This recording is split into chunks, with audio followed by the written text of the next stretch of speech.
Super six హామీలపై CM Chandrababu Naidu చేతులెత్తేశారు. రాష్ట్ర ఆర్థిక పరిస్థితి బాగున్న తర్వాతే హామీలన్నింటిని కూడా అమలు చేస్తానని చెప్పి ఆయన స్పష్టం చేశారు. సీఎం చంద్రబాబు నాయుడు మాటలపై మనతో మాట్లాడేందుకు మాజీ మంత్రి గుడివాడ అమర్నాథ్ ఉన్నారు. సార్ చెప్పండి సార్, రాష్ట్ర ఆర్థిక పరిస్థితి బాగోలేదని, అప్పులు పెరిగిపోయిన సంగతి చంద్రబాబు నాయుడుకు హామీలు ఇచ్చే ముందు తెలియదంటారా?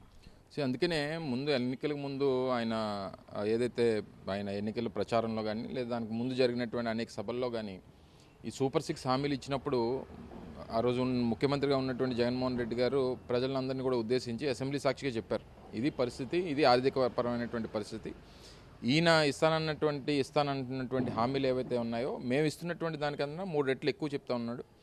సో ఇప్పుడున్నటువంటి ఆర్థిక పరిస్థితి దృష్ట్యా కానీ లేకపోతే ఇంకోటి కానీ అవి సాధ్యం కానటువంటివి. రెండోది, ప్రజలు కూడా ఎప్పుడు క్రెడిబిలిటీ అనేటువంటిది ఎప్పుడు కూడా ఒకసారి అబ్జర్వ్ చేయాలి. ఎందుకంటే గతంలో ఆయన 3 సార్లు ముఖ్యమంత్రి చేశాడు, ఇది 4వ ముఖ్యమంత్రి.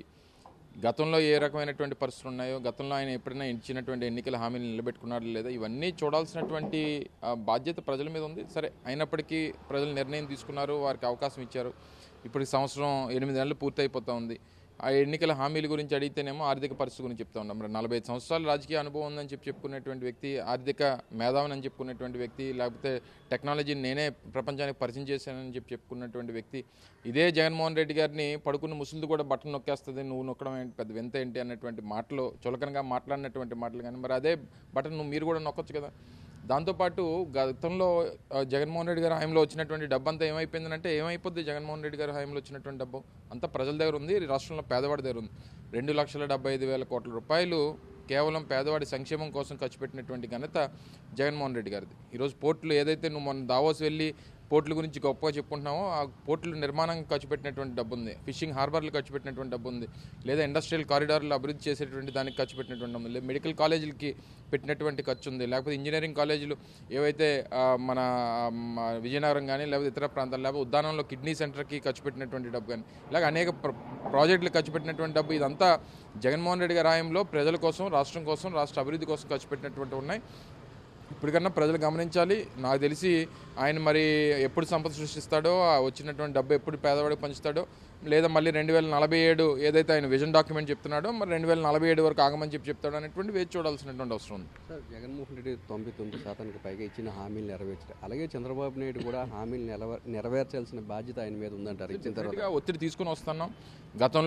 గత డిసెంబర్ మాసంలో రైతులకు సంబంధించినటువంటి అన్నదాత సుఖీభావ ఏదైతే ఆయన హామీ ఇచ్చాడో దాని మీద పోరాటం చేశాం. తర్వాత కరెంట్ ఛార్జీలు మేము పెంచమని చెప్పి హామీ ఇచ్చాడు, దాని మీద పోరాటం చేసాం. ఫీజు రీయింబర్స్మెంట్ అంశాలు కానీ లేకపోతే ఈ అమ్మఒడికి సంబంధించినటువంటి ఇష్యూస్ కానీ, ఇలా రకరకాలు ఏవైతే ఆయన 6 హామీలు ఇచ్చాడో, ఉచిత బస్సు అన్నారు, ఇలా రకరకాల హామీలు అన్నిటి మీద డెఫినెట్గా రేపు మళ్ళీ జగన్మోహన్ రెడ్డి గారు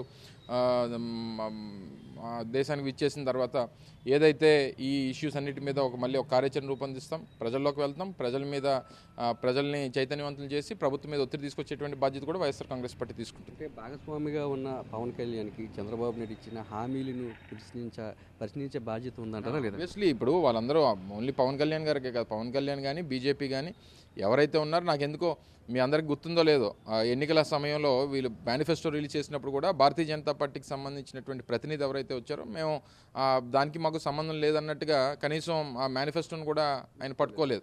సో ఈ పరిస్థితులన్నీ చూస్తూ ఉంటే అసలు వీళ్ళు ఇచ్చినటువంటి హామీలకి గతంలో అప్పుడున్నటువంటి కేంద్ర ప్రభుత్వం, అప్పుడు కూడా భారతీయ జనతా పార్టీ ఉంది, ఆ రోజే వాళ్ళకి తెలుసు ఇది సాధ్యం కానటువంటి హామీలు, కేవలం అధికారం కోసం, ప్రజలు మోసం చేయడం కోసం ఇస్తున్నటువంటి హామీలని. మరి ఇప్పుడు ఉన్నటువంటి డిప్యూటీ సీఎం గారు ఇద్దరు కూడా కలిసి ఆ రోజు ఎన్నికల ప్రచారంలో ప్రజలను మోసం చేశారు.